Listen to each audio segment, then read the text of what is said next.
Hello, and welcome to Module 4. This is called AWS Cloud Security. Security is of high importance to AWS. The ability to protect integrity and the confidential nature of your data cannot be overstated. A security vulnerability that is not taken care of can potentially destroy years of efforts in just a matter of minutes. It can also cost a significant amount of money. Security should be the very first and most important conversation regarding any IT implementation. AWS provides you the tools and support to protect your data at all times. It also provides you documentation and guidance on how to best secure your systems and applications. This module provides an introduction to AWS security tools and systems. This module will speak to the AWS Shared Responsibility Model, the AWS Identity and Access Management Service, how to secure a new AWS account, how to best secure your data, and the resources available to ensure compliance. In addition to these topics, we have a recorded identity and access management demo, a hands-on lab that provides you with practice configuring identity and access management users and policies by using the AWS Management Console. Finally, a knowledge check will test your understanding of the key concepts covered. After completing this module, you should be able to recognize the shared responsibility model, identify the parts of security which AWS will own compared to what parts of security we need to own as customers. You will understand what are identity and access management users, groups, roles, policies, and more important, how to secure all your AWS accounts. Finally, you will understand how to secure data while it moves from one system to another and when it's at rest in order to establish compliance or just as a best practice for security. We're ready to go. Let's get started.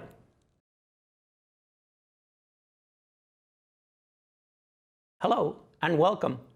This video will cover the AWS Shared Responsibility Model.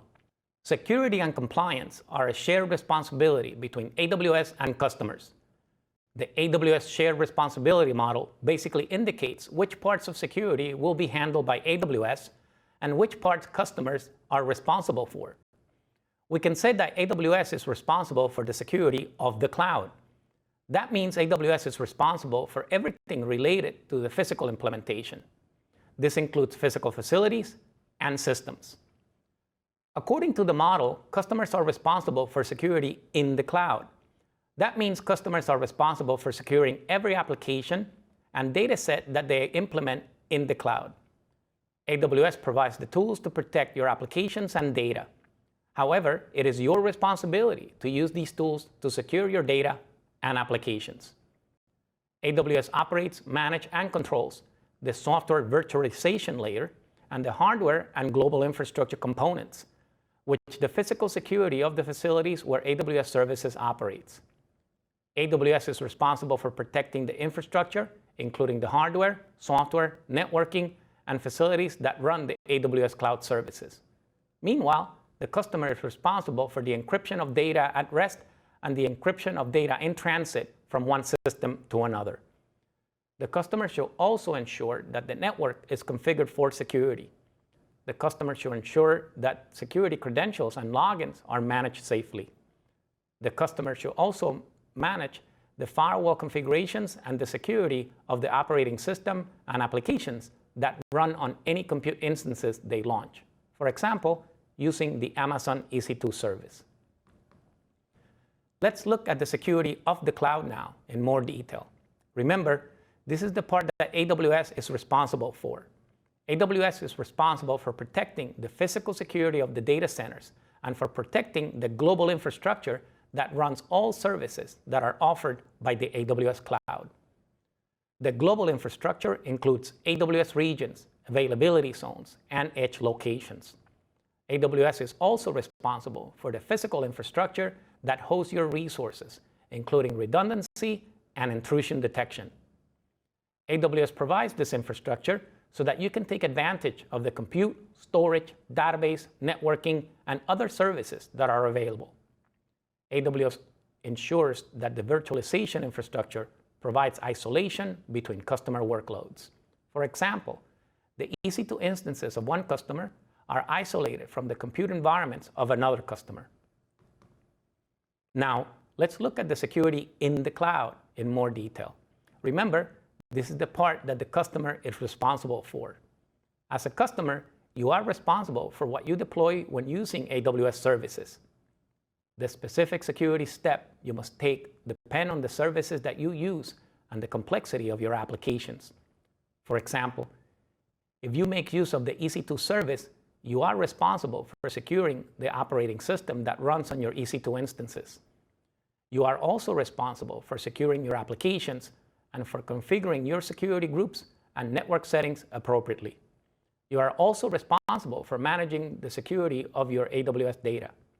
When you use AWS services, you maintain complete control over your data. Given consideration to what data you choose to store in the AWS cloud, which services will need to make use of the data, and the geographic locations where the data will be stored. As a customer, you can encrypt your data as it moves and also when it's at rest. With regards to cloud computing offerings, you may have heard people talk about infrastructure as a service, platform as a service, and software as a service. These are popular terms for categorizing services. Infrastructure as a service refers to services when you maintain control and management of most of the system.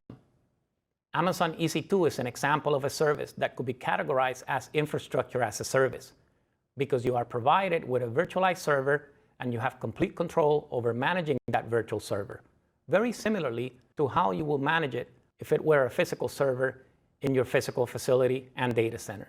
On your EC2 instances, you manage the operating system and you decide what software to install. With infrastructure as a service, you retain a very high degree of control, and as a result, you have more responsibility for the security of the resources you create and manage. Platform as a service refers to services that make use of infrastructure, but where that infrastructure is largely hidden from your view and is instead managed by the cloud provider. Platform as a service removes the need for you to manage the infrastructure, and you can instead focus on your code and on implementing your applications. AWS services such as Amazon Relational Database Service can be categorized as platform as a service because AWS operates and updates the servers, the operating system, and automates the backups. You don't need to worry about resource procurement, capacity planning, software maintenance, or patching. You only need to access the endpoints to store and retrieve data. Software as a service refers to services that provide a complete out-of-the-box software solution. The software is centrally hosted, and you, the customer, do not need to manage any of the infrastructure that supports the service. Some AWS services, such as AWS Trusted Advisor and AWS Shield, could be categorized as software as a service offerings. The licensing model for software as a service offerings is typically subscription or pay-as-you-go. Thanks for watching. We'll see you in the next video. Hello and welcome. This video will cover the AWS Identity and Access. This video will cover the AWS Identity and Access Management service. Identity and Access Management is one of the first services you will use in AWS. This is the service which allows you to define users and the types of access that they will be allowed to have.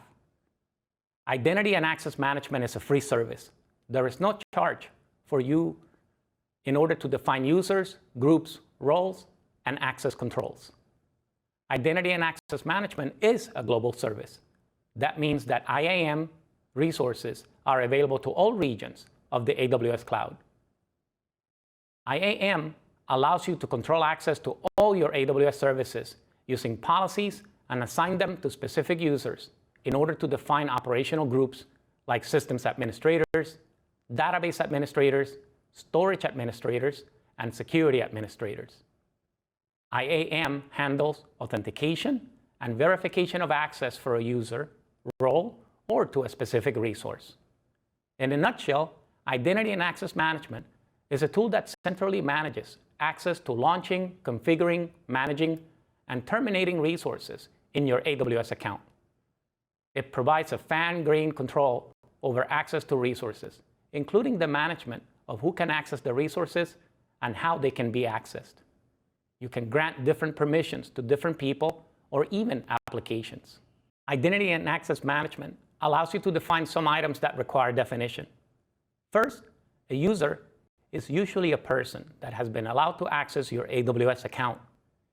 Each user must have a unique name with no spaces in the name and should be assigned a way to identify itself. Something as simple as a password will work. A group is an efficiency mechanism to apply permissions. Basically, you define a group and apply an access policy to it. You then can add and remove users to the group without needing to attach policies directly to each user.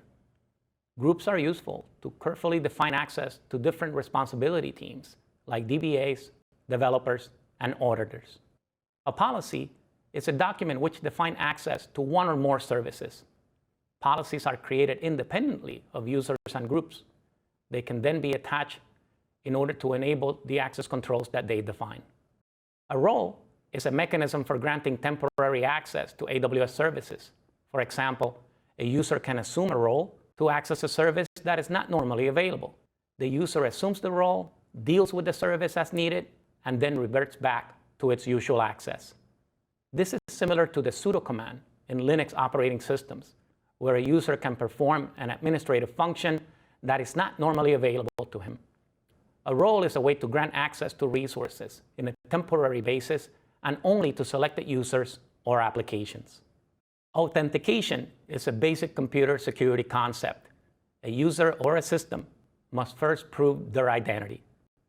Consider how you authenticate yourself when you go to the airport and you want to get through the airport security. In this situation, you must present some form of identification to the security official in order to prove who you are before you can enter a restricted area. A similar concept applies for gaining access to AWS services. When you define an identity and access management user, you select what type of access the user is permitted to use.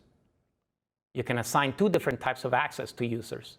They are programmatic access and AWS Management Console access. You can combine these two as you see fit.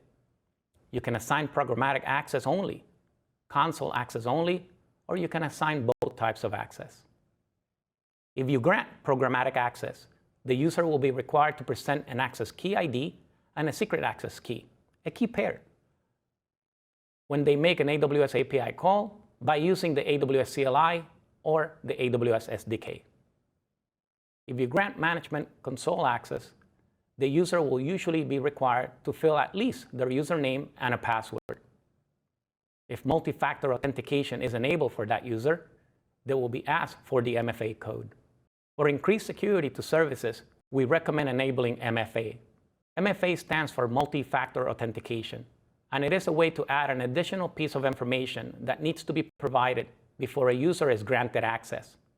The idea is to protect against a password being compromised. Even if someone knows the user ID and password, they will still need to provide the MFA code in order to gain access. This makes it much harder to break into an account. Options for generating the MFA authentication token include virtual MFA compliant applications like Google Authenticator or a U2F security key device like a YubiKey. Finally, you can also use a hardware MFA device like those provided by Gemalto. Authorization is the process of determining what permissions a user or service should be granted. After a user has been authenticated, they must be authorized to access any service. By default, identity and access management users do not have permissions to access anything. Instead, you must explicitly grant permissions for creating a policy and attaching it accordingly to the user. The idea of users, groups, and roles having zero access when they are created relates to the principle of least privilege. This is the principle of applying the minimal set of permissions needed to perform a particular task. In the AWS Cloud, most resources are sealed shut when they are created, and you provision access to them using a policy attached to a user, a group, or a role. The principle of least privilege is an important concept in computer security. It promotes that you grant only the minimal user privilege needed to the user based on the needs of your users. When you create identity and access management policies, it is best practice to follow this security advice of granting least privilege. Determine what users need to be able to do and then craft policies for them to let users perform only those tasks. An identity and access management policy is a document written using JavaScript object notation. A policy lists the permissions that allow or deny access to services in AWS. There are two types of identity and access management policies. The first, identity-based policies, are permission policies that you can attach to a principal or identity, such as an IAM user, role, or group. We also have resource-based policies that you attach to a resource, like an S3 bucket. The example IAM policy grants users access only to certain resources. Any actions that you do not explicitly allowed are denied. Any actions that you explicitly deny are always denied. In other words, out of the box, access is no access until you explicitly allow it via a policy. However, if a policy explicitly denies an access, it doesn't matter if this access is allowed someplace else. If there is a competition between an allowed statement and a denied statement, the denied statement always wins. In this example policy, we allow access to the DynamoDB table, whose name is represented by table name, and the S3 bucket, whose name is represented by bucket name, as well as all the objects that it contains. The policy also includes an explicit element. The not resource element helps to ensure that users cannot use any other DynamoDB or S3 resource except one that is specified in the policy. Even if permissions have been granted in another policy, access will be denied. While identity-based policies are attached to a user, group, or role, resource-based policies are attached to a resource, such as an S3 bucket. These bucket policies specify who can access the resource and what actions they can perform on it. Identity and access management policies enable you to fine-tune privileges that are granted to IAM users, groups, roles, and some resources. When IAM determines whether a permission is allowed, it first checks for the existence of any explicit denial policy. If no explicit denial exists, it then checks for any explicit allow policy. If neither an explicit deny nor an explicit allow statement exist, IAM reverts to the default, which is to deny access. This is called as an implicit deny. The user will be permitted to take the action only if the requested action is explicitly allowed and no deny statement exists anywhere. An IAM group is a collection of IAM users. IAM groups offers a convenient way to specify permissions for a collection of users. This can make it easier to manage the permissions for those users. A group can contain many users, and a user can belong to multiple groups. Groups cannot be nested. A group can contain only users, and a group cannot contain other groups. If you want to have a group with all account users in it, you need to create the group and add each new user to it. There is no such thing as a default group or a default policy. An IAM role is an IAM identity that you can create in your account and that has specific permissions. A role is similar to a user because it is also an AWS identity that you can attach permission policies to it. Those permissions determine what the identity can and cannot do in AWS. However, instead of being uniquely associated with one person, a role is intended to be assumable by anyone who needs it. Also, a role does not have standard long-term credentials, such as a password or access keys associated with it. Instead, you assume a role. The role provides you with temporary security credentials for your role session. In the diagram, a developer runs an application on an EC2 instance that requires access to the S3 bucket that is named. The bucket name is photos. An administrator creates the IAM role and attaches the role to the EC2 instance. The role includes permissions that grants read-only access to the specified S3 bucket. It also includes a trust policy that allows the application in the EC2 instance to assume the role and retrieve the temporary credentials. When the application runs on the instance, it can use the role's temporary credentials to access the bucket. The administrator does not need to grant the application developer permissions to access the bucket. And the developer does not need to share or manage any credentials. Thanks for watching. See you in the next video. In this setup demo, I'll show you examples of Identity and Access Management, or IAM. I've got the console open here, so I'll click on IAM. The first example I'll show you is configuring a role that can be assumed by an EC2 instance. So I'll click on Roles and then Create a Role. So the trusted entity in this example is going to be an EC2 instance, but you can see there are other examples of other entities that can be trusted. I'll click on EC2. Imagine we have an application running on an EC2 instance that needs access to S3 buckets. Well, let's set those permissions up. I'll click Next. A role can have policies associated with it. So let's see what policies we already have that include S3. So we have an Amazon S3 full access, a read-only access, gives us read-only access to all buckets. That sounds like that would work for my application, so I'll select that one. Maybe it also needs access to DynamoDB. And we've got one here, DynamoDB read-only access. Let's go for that one. And lastly, I'll click Review and give the role a name. I'll call it My App Role.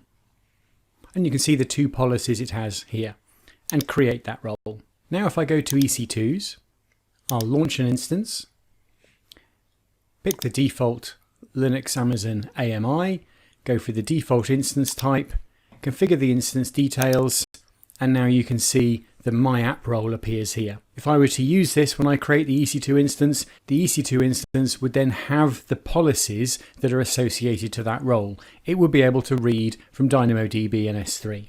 Well, that's an example of using it for EC2. I'll cancel this and I'll go back to IAM.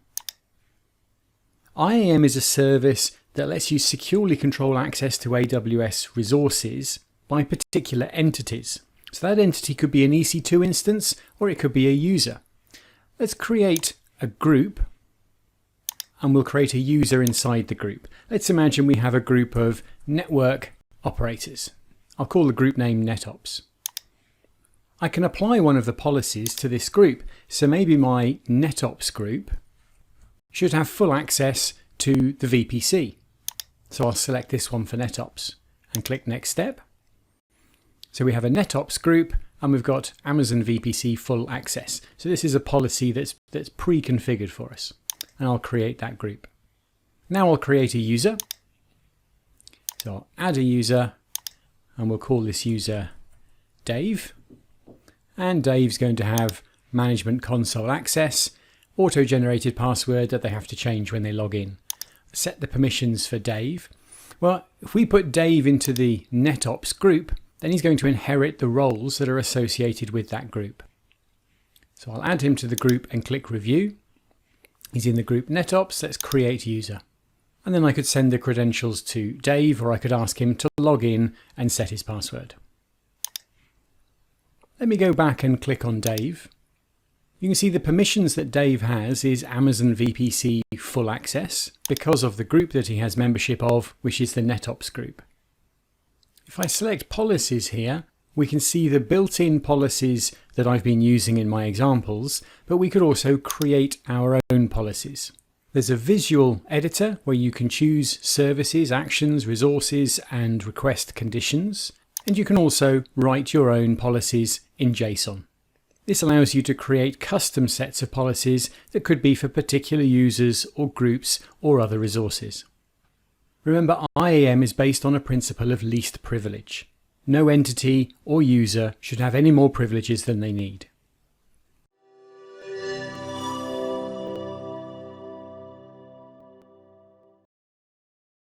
Hello and welcome. This video will cover securing a new AWS account. When you first create an AWS account, you begin with a single identity that has complete access to all AWS services. This identity is called the AWS root account, and it is accessed by signing into the AWS Management Console with the email address and password that you used to create the account. The AWS root account has full access to all resources in the account. AWS strongly recommends that you do not use this account for day-to-day interactions. Instead, AWS recommends that you use identity and access management to create users, assign permissions to these users, and then follow the principle of least privilege. To stop using the root account, create an identity and access management user for yourself using the AWS Management Console. Enable a password policy for all users. This is a fundamental security step that should be done sooner more than later. Another fundamental step is to enable MFA for the root account. This will protect the account which is connected to your credit card and financial details. The next step is to create a group, give it a name such as admin access, attach a policy to that group. Usually this means that you assign an administrator policy. Finally, add the user to the group. Before you start using this new user, make sure to disable and remove your root account access keys, if they exist. To begin using your new administrator access account, copy the sign-in link from the Identity and Access Management Console dashboard page and sign out as the root user. Finally, browse to the sign-in link that you copied and sign to the console using your new user credentials. Don't forget to store your account root user credentials and MFA device in a secure place. Another recommended step for securing a new AWS account is to require multi-factor authentication. When you log in as the administrator user, you will want to enable multi-factor authentication for that account. You can also use MFA to control programmatic access. AWS CloudTrail is a service that logs all API requests to resources in your account. In this way, you enable operational auditing on your account. AWS CloudTrail is the baseline login service in order to answer the who, the what, the when, and the where of your API interactions. CloudTrail logs are the basis for security and forensic investigations. They are also useful in documenting compliance when needed. AWS CloudTrail is enabled on your account creation by default, and it keeps a record of the last 90 days of account management event activity. You can view and download the last 90 days of your account activity for all API interactions. You can also extend the retention period beyond 90 days if needed. An additional recommended step for securing a new AWS account is to enable billing reports, such as the AWS Cost and Usage Report. Billing reports provide information about your use of AWS resources and estimated cost. AWS delivers the reports to an Amazon S3 bucket that you specify and updates the report at least once a day. The AWS Cost and Usage Report tracks usage in the AWS account and provides estimated charges either by the hour or by the day. Thanks for watching. We'll see you in the next video.